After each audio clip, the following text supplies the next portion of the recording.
আসসালামু আলাইকুম। আজকের আয়োজন একটি মুসলিম অধ্যুষিত ছোট্ট এক দেশ বসনিয়া অ্যান্ড হার্জেগোভিনা নিয়ে।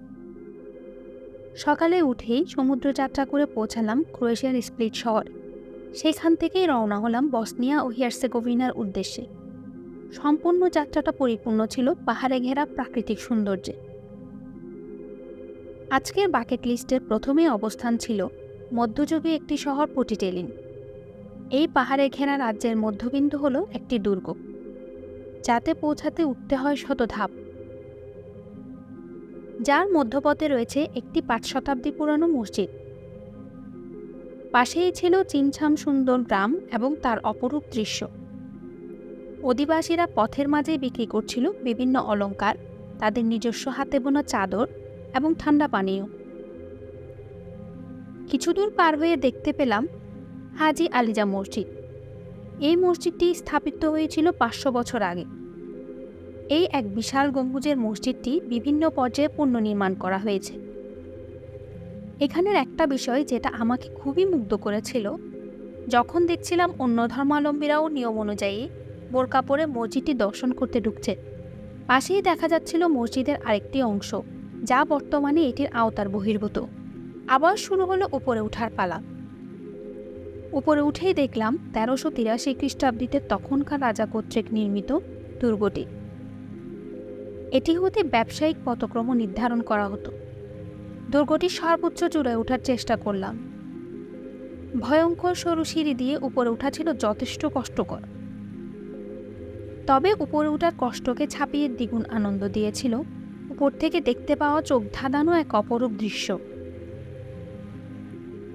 দেখা যাচ্ছিল পটিটেলিন শহরের পাশ দিয়ে বয়ে যাওয়া নেরেডভা নামক নদীটি।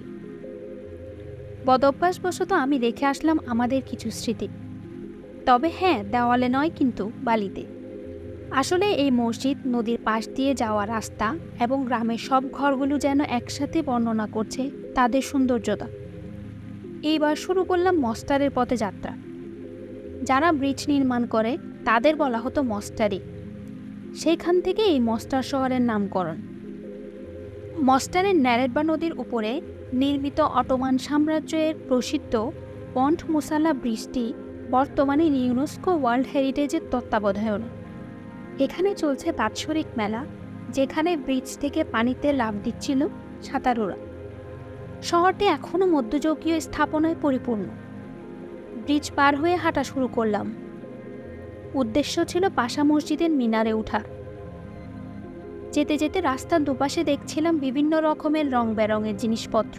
ঠিক যেন মনে হচ্ছিল আমাদের দেশের লোকাল মার্কেটে হাঁটছিলাম, যদিও জিনিসপত্রগুলো ছিল অধিকাংশ অ্যারাবিয়ান স্টাইলের তৈরি। অবশেষে আসলাম পাশা মসজিদে। অটোমান সাম্রাজ্যের অপূর্ব এক নিদর্শন এটি। তবে মসজিদটির ভিতরের অংশ একেবারে সাধারণ মসজিদের মতো। যখন মসজিদে প্রবেশ করলাম, মুয়াজ্জিন দিচ্ছিল আজান। আজানের এই মিষ্টি প্রতিধ্বনিটা ছিল খুবই সুমধুর। শুনেই মনটা জুড়ে যাচ্ছিল, যা জার্মানির বসবাসকালে খুবই মিস করি।